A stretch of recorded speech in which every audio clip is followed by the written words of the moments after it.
Hello everyone. The topic of today's discussion is decision theory. Now, decision theory involves selection of the best strategy from various alternatives. So over here there will be many courses of action and the decision maker will be selecting the best strategy, the best course of action which is giving the decision maker maximum profits and minimum costs. So obviously everyone wants to maximize the profits and minimize the costs.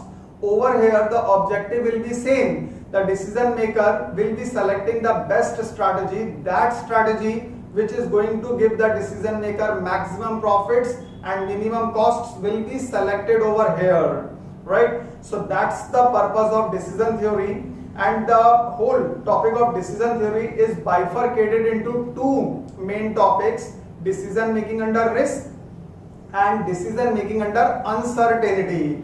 तो पूरा की पूरा जो subject है decision theory, it is bifurcated into two main topics: decision making under risk and decision making under uncertainty. Now decision making under risk refers to those cases where probabilities are given.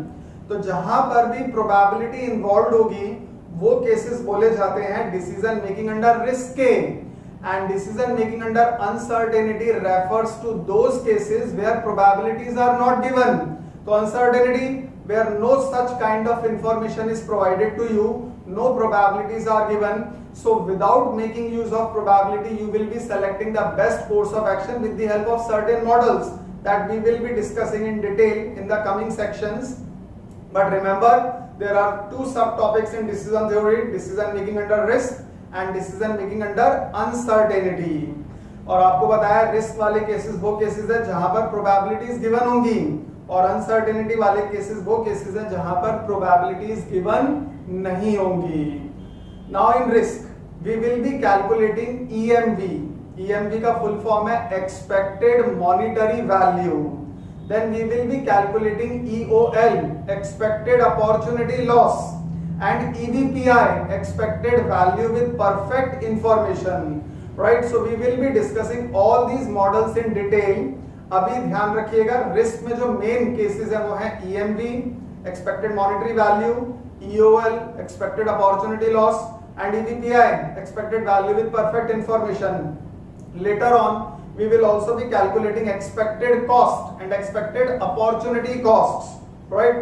After that, in decision making under uncertainty, we will be calculating maximin strategy, maximax strategy, Bayes or Laplace strategy, Hurwitz strategy, right? We will be calculating coefficient of optimism.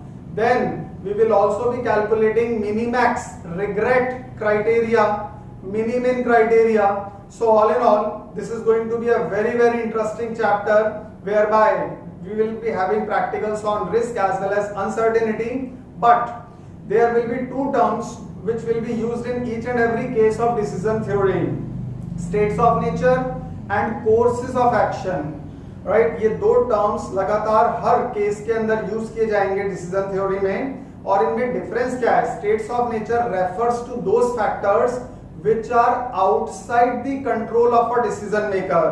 States of nature वो factors होते हैं जो decision maker के control में नहीं होते हैं. For example demand is one such factor which is not in the control of a decision maker, right? कभी डिमांड 10 यूनिट्स का भी हो सकता है, कभी 20 का भी हो सकता है, कभी 40 का भी हो सकता है. तो डिमांड ऐसा फैक्टर है जो डिसीजन मेकर के कंट्रोल में नहीं होता है, and that is why it is called as states of nature. Then another term is courses of action. Now courses of action refers to those alternatives, those factors which are under the control of a decision maker, right? So these are various strategies or options available to the decision maker, and he can select any one of them depending upon the profitability as well as the cost constraint. तो course of action जो है वो decision maker के पास available options हैं, available strategies हैं. These are under the control of a decision maker, and out of those strategies or alternatives he will be selecting the best strategy, right? Courses of action के अलग अलग names हैं: acts, right? Actions, alternatives और strategies, कभी भी ये terms आएंगे इसका मतलब ये कोर्सेज ऑफ एक्शन को रिप्रेजेंट कर रहे हैं, और दोनों में डिफरेंस याद होगा। कोर्स ऑफ एक्शन तो अवेलेबल ऑप्शंस है डिसीजन मेकर के पास which are under the control of a decision maker, but states of nature refers to those factors which are outside the control of a decision maker.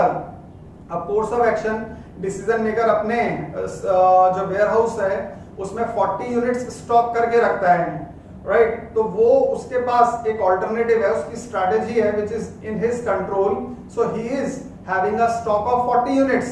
तो stock is an example of course of action, और उसने 40 units तो stock करके रखा हुआ है, लेकिन market में उस पर्टिकुलर प्रोडक्ट की, उस कमोडिटी की डिमांड कितनी होगी?